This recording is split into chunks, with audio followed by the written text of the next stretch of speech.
Survive, thrive, stay alive. It's time to get prepared with the Prepping Academy podcast.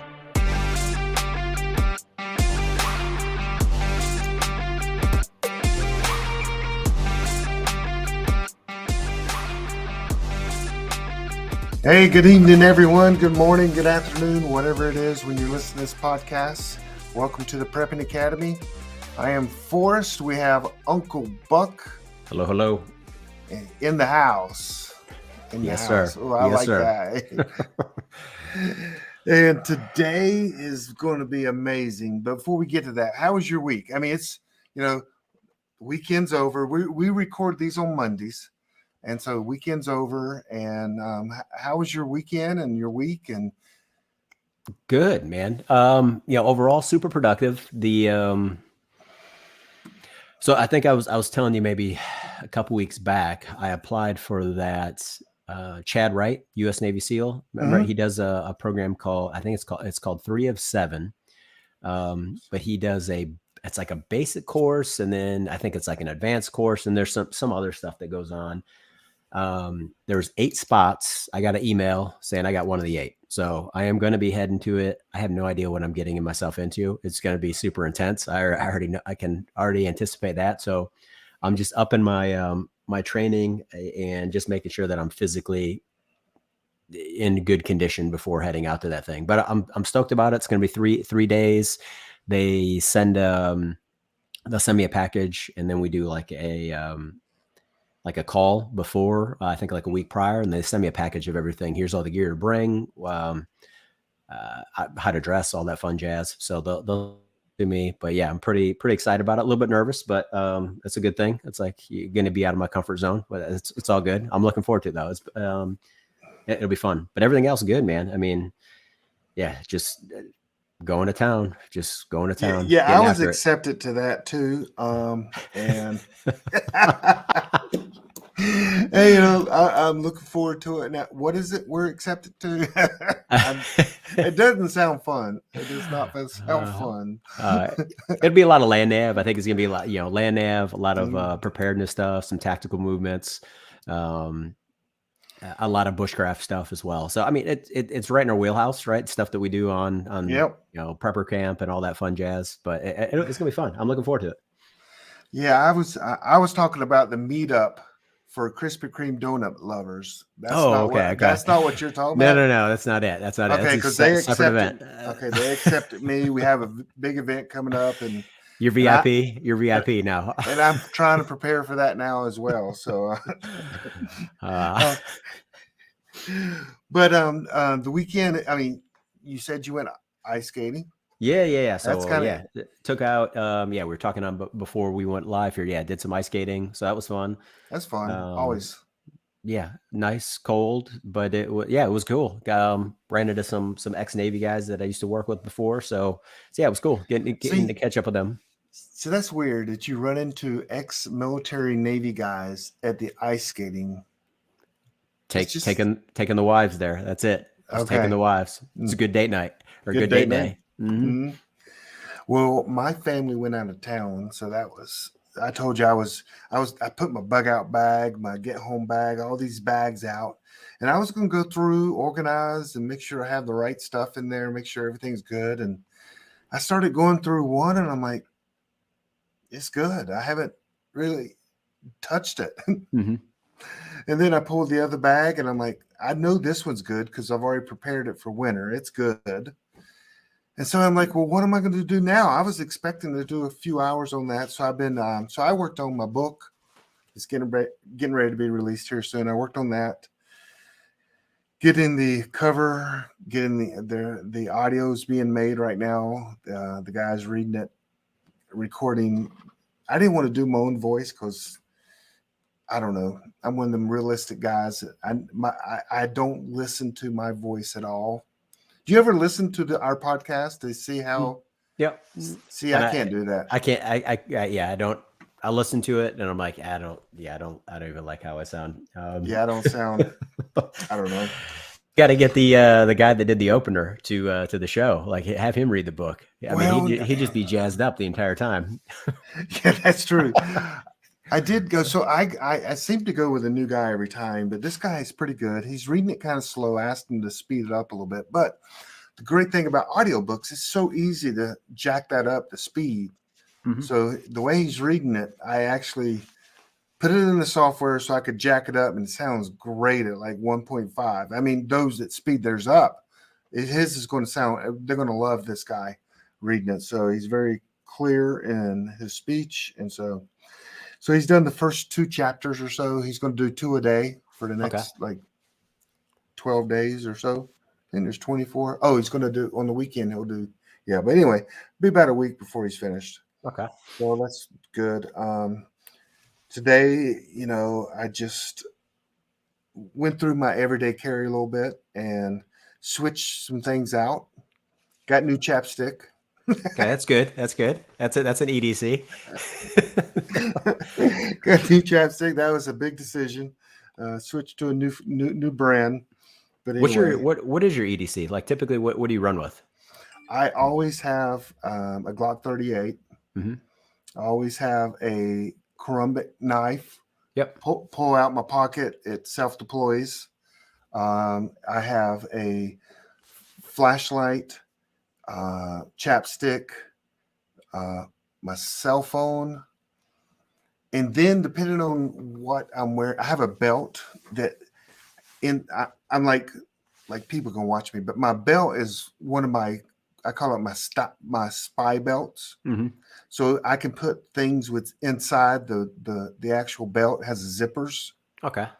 But it's a leather belt. It's a good heavy belt. And I have like handcuff key, water purification tablets, some all kinds of little stuff in there. If you watch my Spy Tech video, I go through exactly what's in my belt. And that's it. My goal was to start carrying that like a tourniquet, mm-hmm. or some kind of first aid kit, maybe around my ankle. But it's kind of, yep. I got it, but I haven't started wearing it yet. But that's pretty much my thing, my gun, all that. I went through that. Yeah. How about you? What do you carry? Like typically EC9, right? Like a little Ruger EC9, mm-hmm. or 19, Glock 19. Those are my 2 go-to. Mm-hmm. Then this similar type items, right? Flashlight in there. Uh-huh. Not the chapstick. I typically don't carry the chapstick, but it's important. But then a small little flip knife as well, something to deploy, and then just carry that on one side of my body, the pistol on the other. So, it's a weird world. It's a strange world. It's getting stranger by the day. You gotta be prepared. And didn't you say you carry about $5,000 in cash? Yeah. Usually like spread all throughout my body. Just want people to know that. That's it. Yeah. It's a giant vest. It's a giant vest. The dollar bills are sticking out of it. Oh, goodness. Awesome, dude. So you text me, we were like, what are we going to talk about? And man, one of the biggest things everyone's talking about, it's on, I mean, I saw like 5 podcasts or 5 YouTube videos today on it about food and the shortages. Yeah, it's getting crazy. So like what kind of triggered me on this whole thing is we're at the local grocery store, and they were limiting you buying 1 dozen eggs. That was it. I mean, it was pretty sparse, and they were limiting you to buy 1 because of the it's the avian flu or bird flu or whatever's killing off a lot of these chickens. So now they've restricted that, and you could only buy a dozen eggs at a time. And it's just getting super weird. And I follow and connected with some friends out in Chicago area, and they run in and show pictures of their Aldi, and it's just like shelves with a handful of items on it. And it's super weird. I just wanted to like start bringing up the food aspects of it, and like, what are some good foods to prep for, right? Because not everybody has the money to go drop $1,200 or $1,000 on freeze dried food. But if they have $20 or something like that, what could they run the grocery store while it's still there and just keep it, canned goods, anything like that, grains, what would be some good ideas. So that's really where it came from. And then like bigger picture, I started going in and,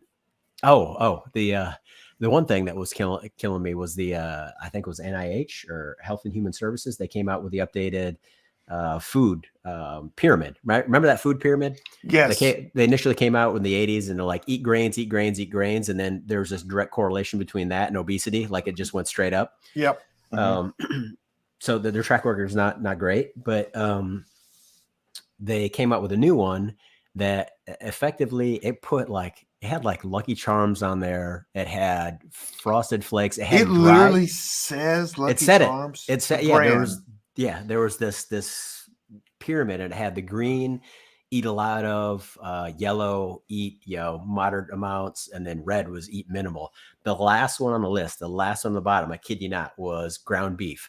It says eat that like very, very sparingly, like no meat. I think they even had powdered eggs above regular eggs. It was super weird. What? Yeah. You have to. I'll message to you. I'll find it and I'll message to you because it's a trip. I will have to put the Lucky Charms at the top of the pyramid. I do agree with that because I am 5. Yeah. Oh my goodness! It was a lot of processed food, though. It was so much processed food, and I mean, a little bit of processed food is not bad, right? I mean, that's my take on it. I got friends that are like strictly whole foods and that's all they'll eat. They don't do any processed foods. They don't even buy it, put it in the house. But I thought the table was I don't remember any processed foods on the table before. I don't remember it either. We'll have to do like a before and after. Like where was it? Cheese and eggs and milk and they had cheese, dairy. They had almond milk, I think, above dairy milk. Okay, I do like almond milk, especially the sweetened. I do that. With Lucky Put that in the Lucky Charms. With the Lucky Charms. they must have built this thing. No, I was going to say they must have built it on what I eat, but no, meat's at the top for me. So yeah, agreed. But it got me like thinking about all of the like what is going on in the world right now, right? I mean, I looked at the largest landowner right now the farm landowner right now in the US is Bill Gates. So, not sure what he's doing. I mean, a lot of folks have a lot of speculation on what he's doing, but I don't know. Can't confirm it. But then you start looking at some of the top exporters out there of food producers, particularly wheat, right? I was just looking at who produces all the wheat, right? A lot of it comes from the top 5 are number 1 is Russia in a war, the EU, close to being in a war. Australia has gone completely bonkers. The US, we're not far behind. And then number 5 is Ukraine. It's crazy. Small little country. Well, sizable geographically, but like not a country you'd think of that produces and exports this much grain. So like all that stuff, there's downstream impacts on the supply chain, right? There's when issues happen, such as a war, it's going to definitely impact the supply chain downstream. It's just a matter of time. The other thing that was going on was on the Netherlands. I don't know if you paid attention to anything going on in the Netherlands with the farmers, and they're actively protesting. Yeah. Yep. I saw it. Yeah, the government's trying to shut them down, reduce their emissions. It's all about this ESG, environmental, social governance. ESG consequently is the same country that had ESG score, I think of about a 97, 98, was something ridiculous high, was Sri Lanka. And Sri Lanka over the summer, if you recall that, and a lot of folks probably will recall it, the people revolted. They were having to ration gas. They were having to ration food. There were all kinds of crazy stuff. The people rioted. The Sri Lankan native folks rioted, started pulling out politicians from their homes, beating the crap out of them. Ultimately, the government just flatlined. I mean, they went up in smoke. the prime minister or the president, I can't remember what it was called there, you ended up seeing videos him fleeing. He had to like flee to get to, and then he ended up going to another country and had to resign his his leadership role via email. So it's incredibly crazy, but that was the poster child for this all ESG that's going on. And you saw the downstream impact there from fuel and for food. It was just, I'm like, when is this going to just start trickling down here to us, to Canada, to the US? So if you look, the last 2 years have not been good years for farmers and growing food.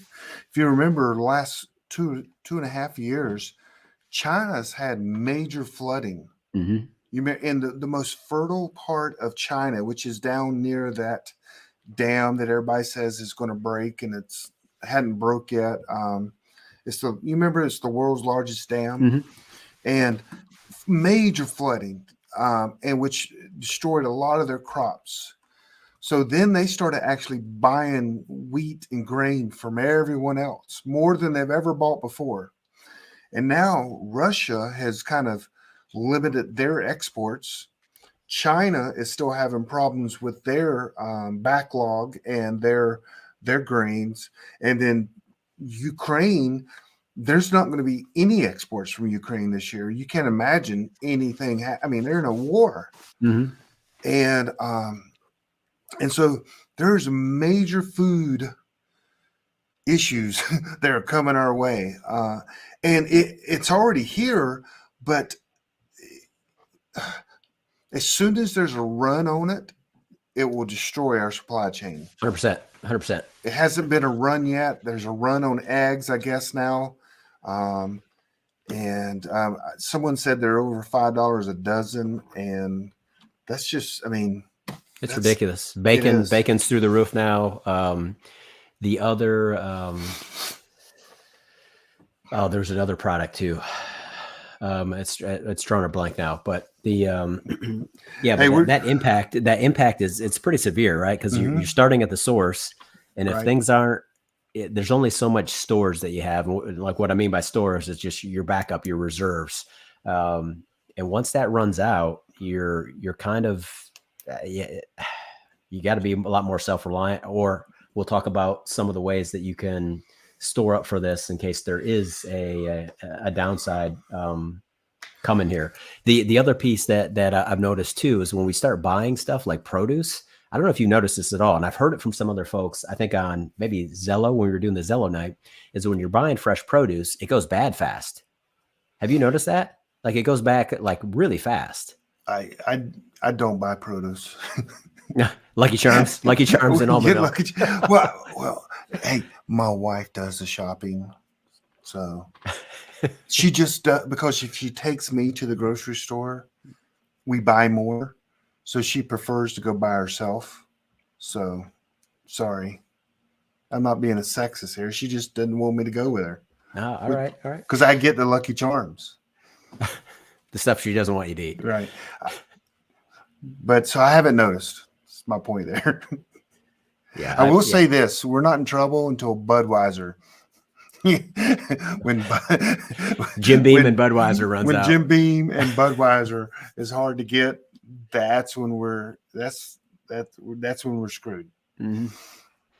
But some of the foods that I was looking through and thinking, all right, well, where are some foods that you can go purchase now, right? From a protein, looking at macronutrients by protein, carbs, and fats, and then of course your fluids as well, right? Your water, your juices, and I keep seeing different things on here. Maybe you can shed some light on it. Canned meat, right? Canned chicken, canned tuna, stuff that's readily available. Peanut butter is a really good one that doesn't go bad for a long period of time. It's got a lot of good unsaturated fat, good protein, and then beans, any kind of kidney beans, lentils, and then nuts as well are really good protein sources. I've seen jerky on a lot of recommendations as well, because that's holds for a very long time, and it's a good source of protein.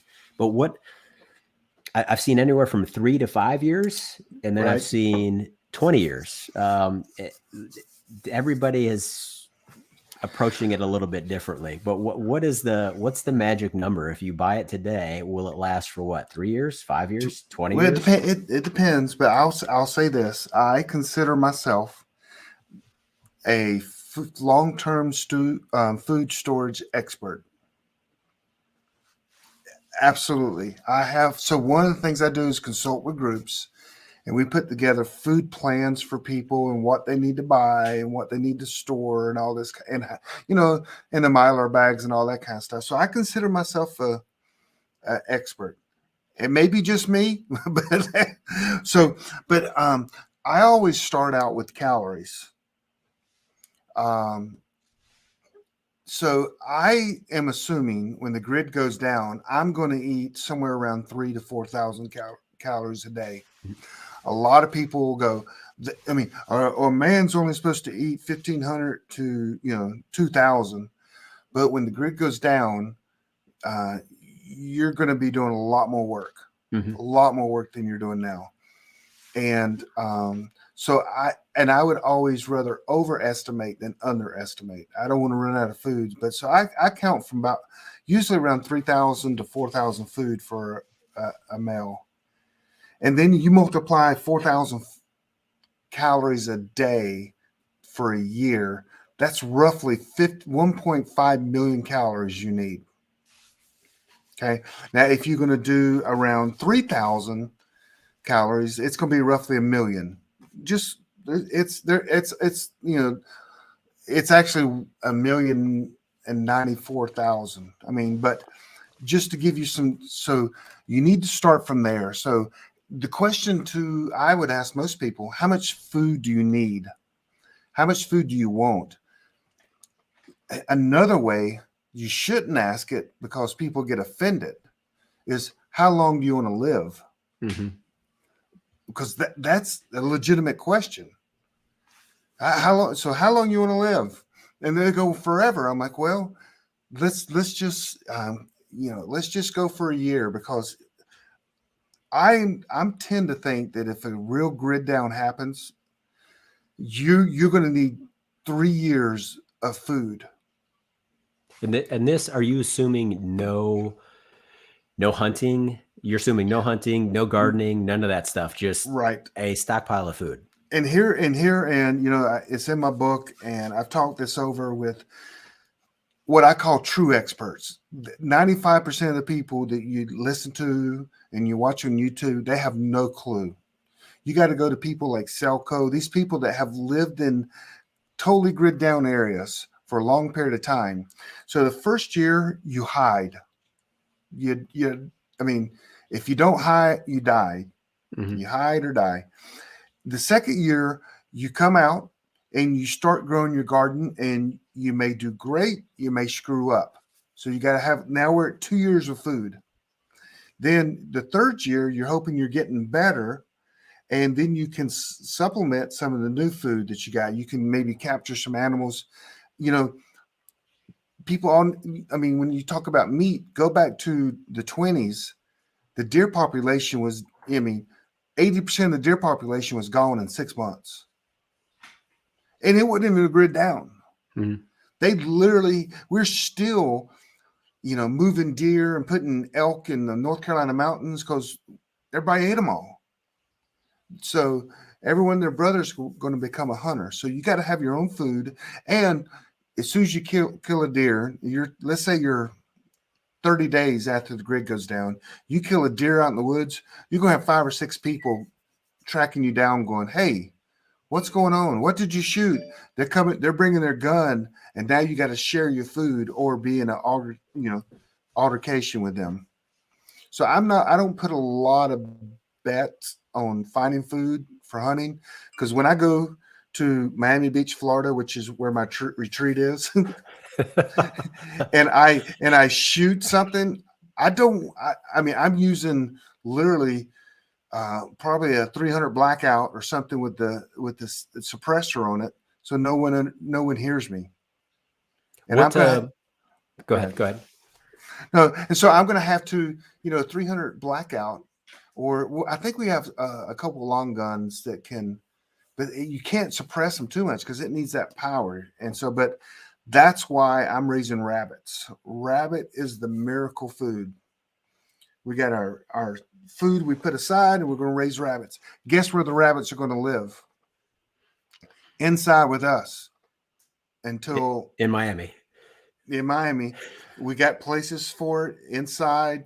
They'll be producing, and you just, if someone stumbles on your property and sees rabbits and they run, you're screwed.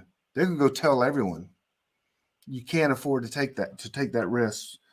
But we'll get in. So what do you think? I mean, you agree with what I'm saying? Yeah, well, you got a lot more experience on this than I do. So and you've been doing it longer. One question that came up is when that year one, assuming grid goes down and you go to hide in Miami, is the property is it underground? Is it above ground? Is it camouflaged? Is it just a compound somewhere?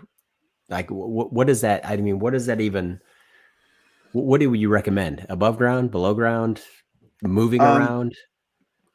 Well, I recommend, I don't like the below ground. Depression, other things happen when you're below ground, like depression, and you've got to be amongst the property, but you have to have the property secure that you know if eyes are watching.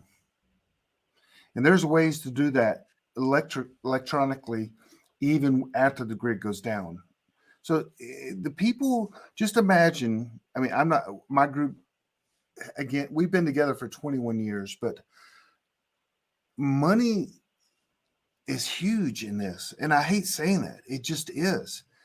There are people that have properties that they have cameras in Faraday cages in case the EMP goes off. They can just go and swap all the cameras out and be back up and running. I mean, we don't have, that kind of, a system, but you just got to have eyes on everything you're doing from your own group to see what's going on and know what's going on around you. Below ground just kind of bothers me. There's ventilation, there's space limitations there. And so we're above ground, but we just, when we pull the sand over the top as we go under the ocean. No. No, but you just got to be in a very, you can handle a group of 20 people coming up to your retreat. You can't handle a group of 300. That's why you got to be far and far away from population. Now, my friend Jonathan Holloman's writing a book. It's getting ready to come out in the next couple of weeks. He says if you can see people from your retreat, you're screwed. He goes, you've got to be, in the middle of nowhere. Everyone can achieve that. He also kind of slammed people that, and it made me mad, but he's so true. It was so truthful.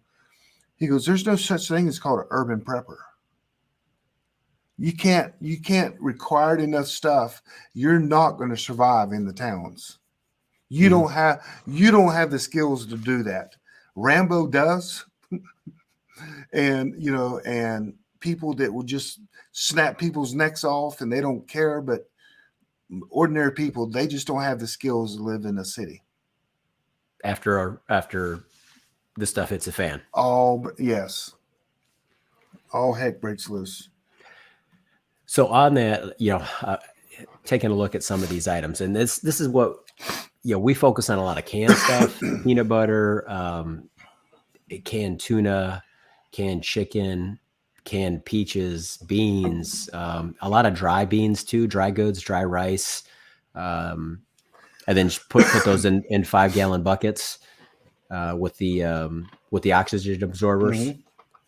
So those are some of the items that we take care of, and then some freeze dried food as well to supplement that. But freeze dried food, it's expensive. I've eaten MREs before too. Like eating those long periods of time is just, it'll mess your gut up pretty good.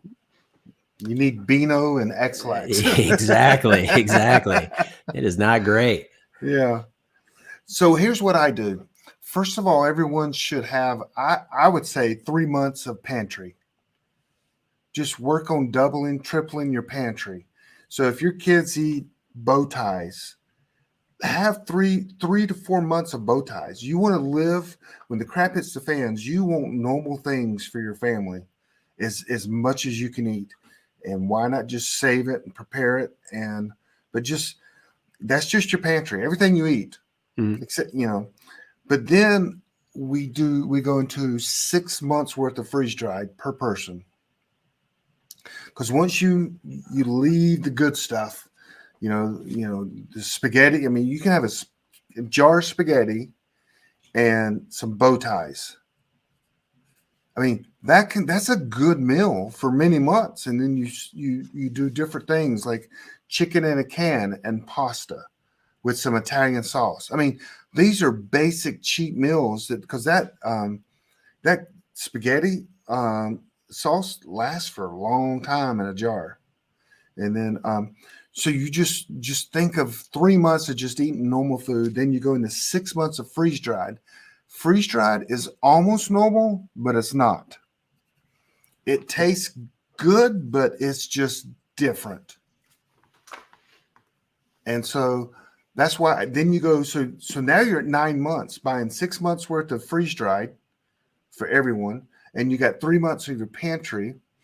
And then you get into some of the things you're talking about is your grains, your rice. Some sites say get wheat. We don't use wheat now. We're not going to make, bread. Yeah. We need to, but that's just not our thing. We don't make bread now. Why are we going to make it then?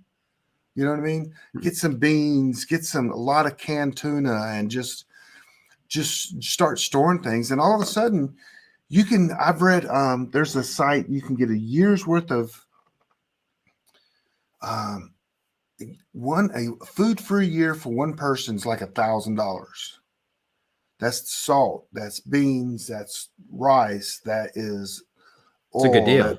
It's a really good deal. Well, you put it together yourself. It tells you to buy, 300 pounds of rice. That's a lot of rice. 300 pounds of rice is what, 25 times, $150.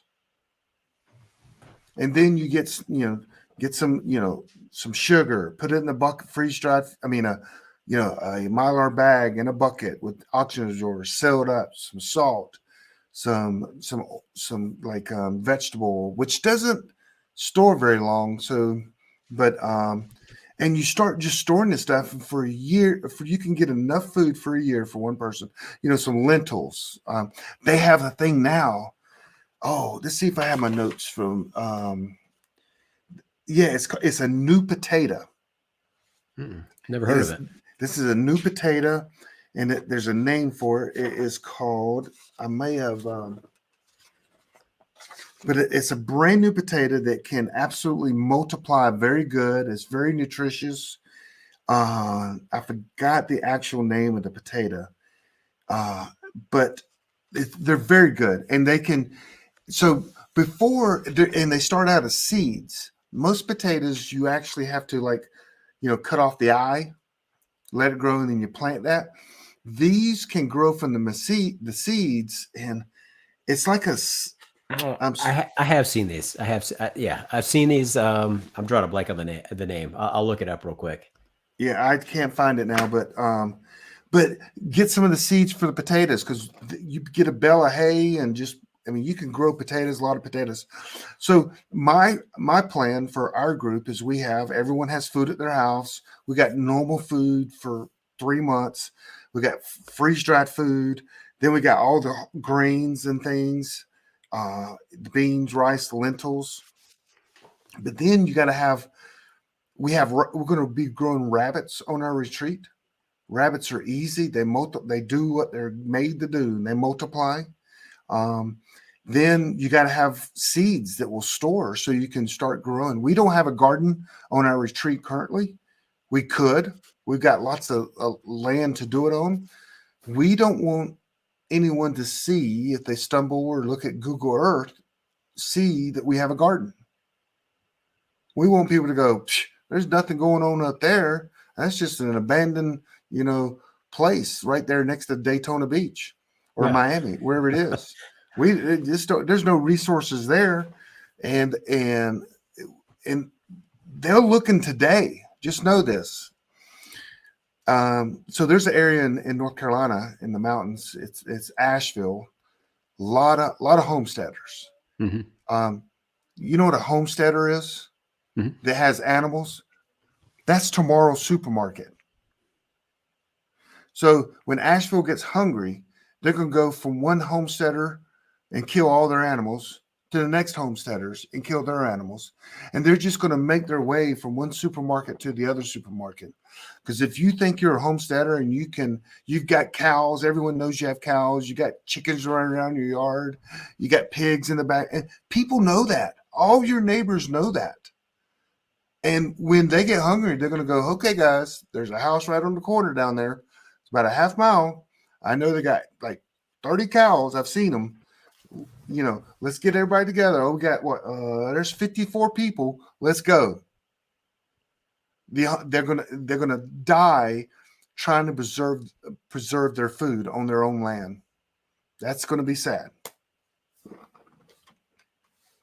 Wow. Tomorrow's supermarket. And that's why we refuse to show any activity on our site whatsoever. And especially so the rabbits and the chickens we're taking with us. There are actually some there, but they're inside of a horse stable, so no one knows that from cameras or anything like that from Google Earth. Yeah, but so no clearing of land, anything like that was ever done? Oh, there's clearing of land, absolutely. We could land a plane in there. Okay. And a helicopter. If you know the story, the last guy we recruited is a helicopter pilot, and has 2 in his front yard. He's part of the team in Miami. Yes, I got to get down there fast. We got so many plans for that. The first of it was to come get, the families, but now there's so many other things that has to be done. We're just on our own to get there. He's got things to do. So he has his work is he flies a helicopter and parks it in the sky so people can work on equipment or towers or cables. But he's also got an EMP-proof 1964 Huey that is totally EMP-proof that can go and do whatever. So he don't own them, but he just works for the company. Yeah, I've seen the EMP-proof. What is it? The year before, like 1984 or something like that, or 1986, yeah. Like the Broncos, the Ford Broncos. Mm-hmm. And so anyway, but that's way too much I'm going to have to kill you if I say any more. Well, so then recommendations, right? Because there's some canned goods, there's some rice. A lot of this is how you store it, but what is the duration of this before it starts going bad? Because the stuff I read, it's all over it's 3 years, 2-3 years, it's 5 years, it could last 20, 25 years. It's kind of all over the show. What is it by category, or like what are you seeing, or what have you experienced? Are you talking about the food, how long it lasts? Yeah, like canned goods. Like right, if you just buy canned goods right now, like how long would that legitimately last? So we rotate that. You do spaghetti. I'm sure your kids love bow ties or pasta. We just put that in a rotation. And now you can take the bow ties, put them in there's no need to do this. It destroys the Mylar bag too. A lot of people don't know, but put it in the Mylar bag, put some, what do you call them? The oxygen absorbers in there and seal it up. But a lot of times we notice that when we put like bow ties or whatever noodles, sometimes it makes the bag, it can compromise the bag because sometimes it sucks the air out. We put it too tight in there, but it can last longer. But could a noodle last a year? Absolutely. Just out on the shelf, pasta could last a year. Okay. So and all that canned food, if you just recycle it, and especially the meat, we love the canned meat. We love canned chicken. We don't do Spam. Is it Spam and potted meat and devil's meat. All that. We don't do that, but we do have canned chicken, canned turkey, and we love that. And mixing that with some of your freeze dried food, because a lot of freeze dried food don't come with meat and chicken in it. And then we do have a lot of freeze dried meat and chicken, but we've started canning. We haven't canned meat yet, but we've canned all kinds of green beans, corn, not corn, carrots. We've canned a lot of different things. We need to can meat though.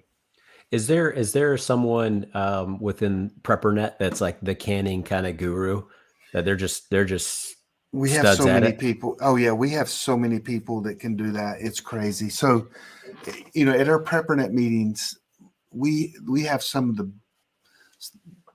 we have experts in every field. So you can go to Raleigh and there's 5-10 experts in canning.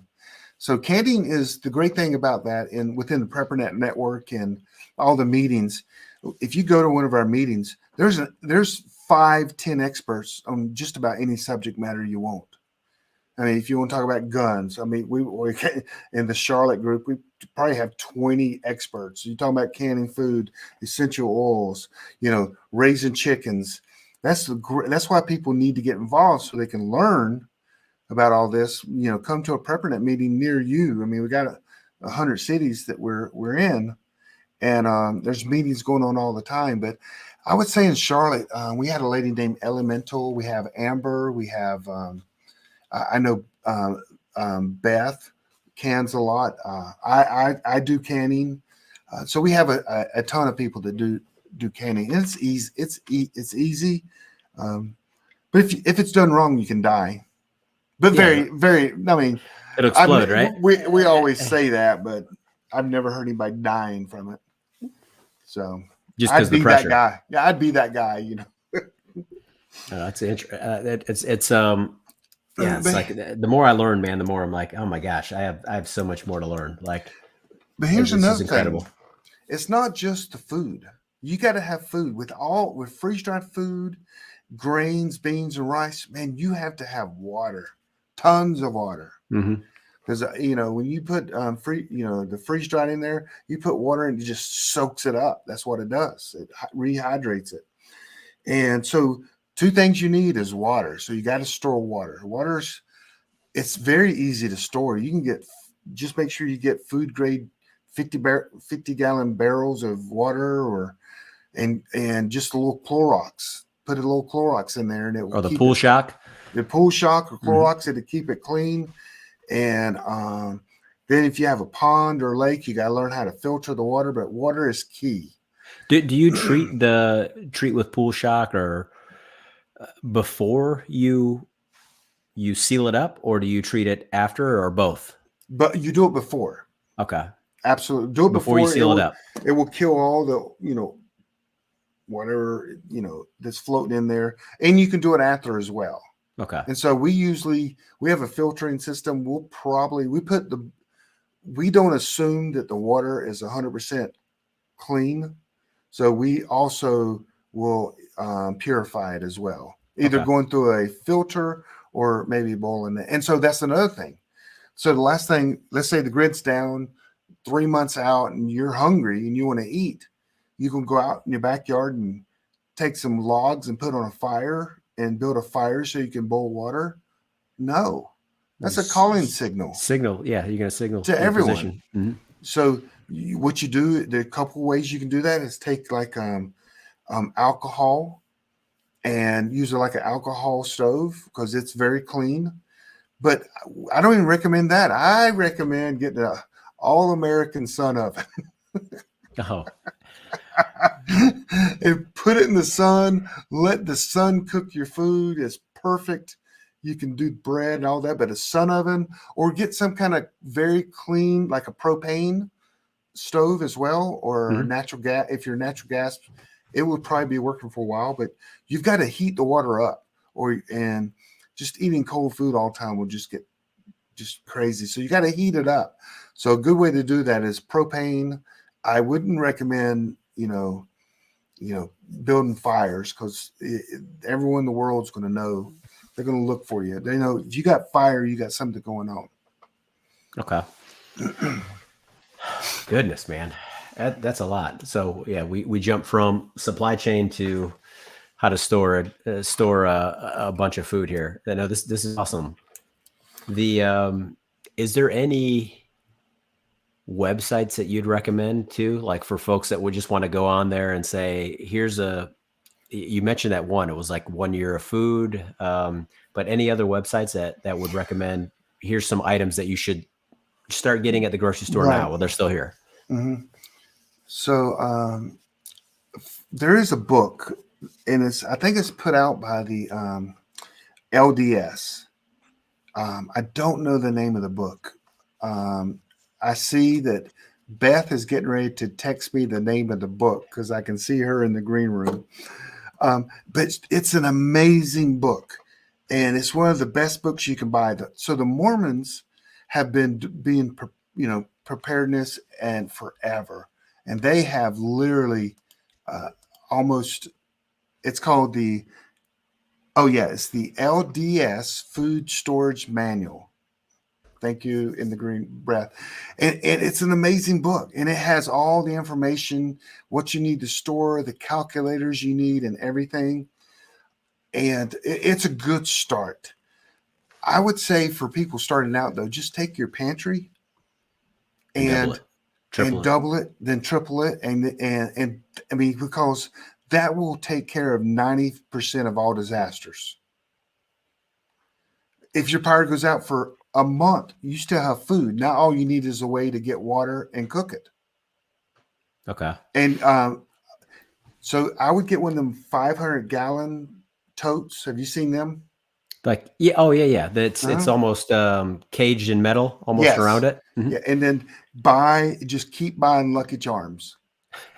And just pour it in. That's all you need is just pour it in there and get Betsy, your little cow, and you're good to go.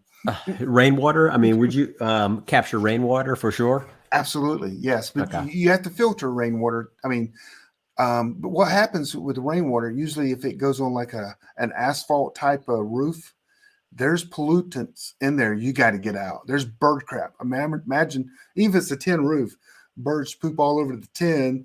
The water washes it down into your rainwater. So treat that like like pond water. Okay. You got to treat it like it's not. I mean, now you can use that for your garden or whatever, really safe, but you just got to treat that is not clean water to drink until you go in there and do some stuff with it. So, and then you got to have water filters, Sawyer, Life Straw, Berkey's. I mean, there's a ton of different types of water filters. There's one I just picked up. It was called I think it was literally called the Survival Water Filter. Super slick, and it had the pump to it, right? So you could drop the hose down if you were high up and you needed to really drop a hose down, you can drop there and just pump the water right up. And that thing was great. I mean, I had the kids using it in the whole nine, and it was awesome. I would say make sure you also get a family one, because you could buy a Life Straw and everybody thinks they're good, but the only way you can get water out of one of them $19 Life Straws, if you literally got to suck the water out and then spit it in a cup. If you're going to cook with it. I don't like that way. So you got to make sure you can filter the water without having to suck it through it, so it can go and it can be clean. It doesn't go through your mouth or whatever. So get it's kind of like a family style water filter. There's one called, we used it when we were in Georgia. My the wild man, my mentally challenged friend that was out there. He brought, I think it was called the platypus, but I think it was 3 or 4 liters. And essentially you get where the water goes in, and then it filters out and goes to the clean bag. Essentially, it looks like a giant IV bag. I mean, that's what it looks like. And you just hang it in the tree. Yep. And it's gravity fed and just kind of works through. And then you got clean water in, I think, 20 minutes, 30 minutes, somewhere around there. I remembered your friend. He wore the shortest shorts I think I've ever seen in my life. For Ranger panties. They were called Ranger panties. Yeah. Oh yeah. But also here's the thing. Make sure in your food preparedness, take hard candy. Take anything sweet, hard candy. Hard candy will last decades. And store it with your food and have little treats. Because so every one of my every one of our buckets that we have that's stored with sugar or salt or powdered peanut butter, powdered eggs.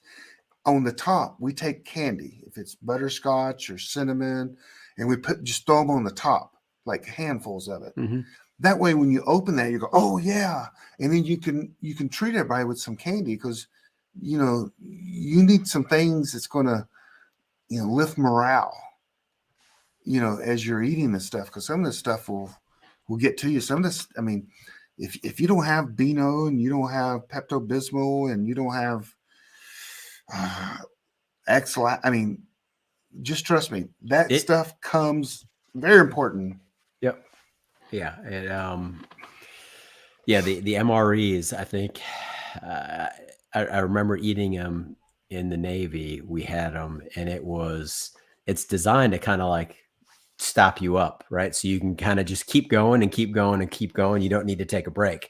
So you just eat and eat and eat. You're like, oh my God, I feel awful now. This is not fun. I haven't pooped in 5 days. This is horrendous. Well, this is great. Yeah, we'll post the LDS food storage manual on the show notes as well. So take a look at that for folks that are listening.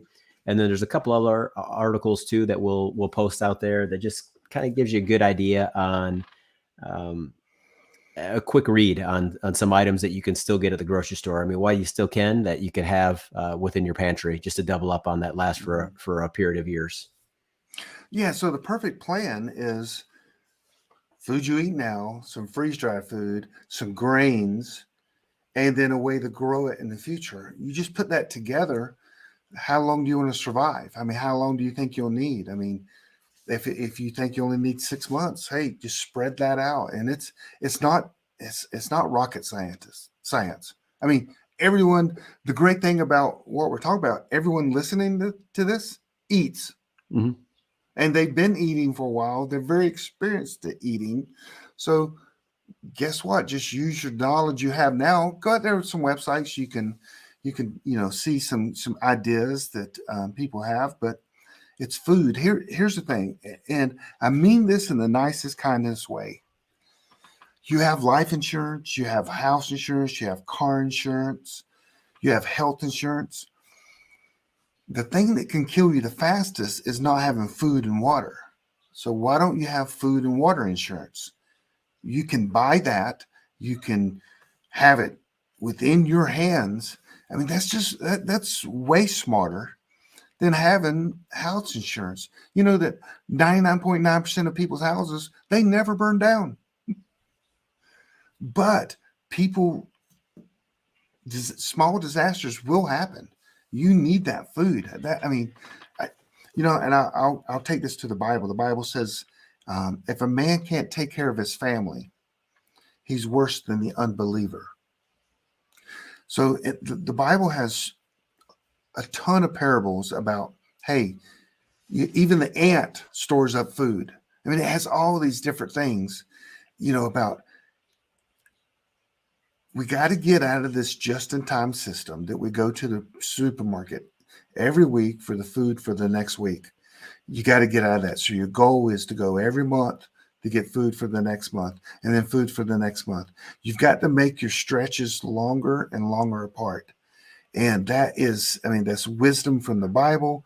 That's just wisdom that, we should know that. Everyone should just have that urge to see what's going on.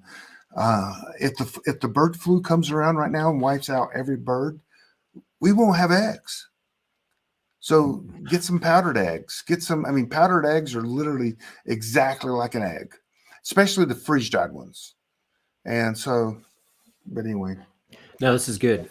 We got to get into a full episode on scenarios, right? Like we talk about this, everything we've talked about is like grid down, grid down, grid down. But what are some of the other, and we don't need to talk about it now, but I think this next episode we start breaking, something small, like we just had. Northeast had a winter storm, right? Last winter, DC had folks stranded down the highway on I-95 for 19 hours. Nobody could get to them because of the snow, right? Those are some small, and people died, right? That people died because of that. Yep. They weren't prepared. But then we can start looking at like greater magnitude stuff of like, what are some other scenarios that could play out in a week, a month, a year? I think that would be worth exploring. Because it doesn't matter who you ask. Everybody has a different opinion on it. Like everybody has a different opinion on what they think will happen next. But I'm right. But you're right. Okay. Yes. All right, Mr. Lucky Charms. Well, I will say this, everyone. Hey, make sure you subscribe, do all that, follow us. We got some good interviews coming up. We're going to interview one of my friends, Jonathan Hollerman. I want to interview Arthur Bradley, which is a NASA scientist that he protects all the satellites in the sky. We're going to interview one of your friends coming up. So we got some different shows coming, and just keep tuning in. But what were you going to say? That was it, man. I think we'll pray us out. Or you want me to pray us out, or you want to do it? Sure. Go ahead. All right. All right, Father, thank you very much for this time. Thank you for this opportunity. It's certainly a strange and unusual world we live in today. Please guide us on the path of prosperity and protection, and taking care of our fellow man, our fellow neighbor, and our family. Thank you for the guidance in everything you do. In Jesus' name we pray. Amen. Amen. Hey, and I would also challenge, before we get the music going, Matthew 24, read that in the Bible. That's what's coming. Matthew 24. Hey, man, have a good week. You as well, man. You as well. Enjoy those Lucky Charms. Oh, yeah. Gotta go Thanks get for some. listening to the Prepping Academy podcast. Preppers Unite at www.preppingacademy.com.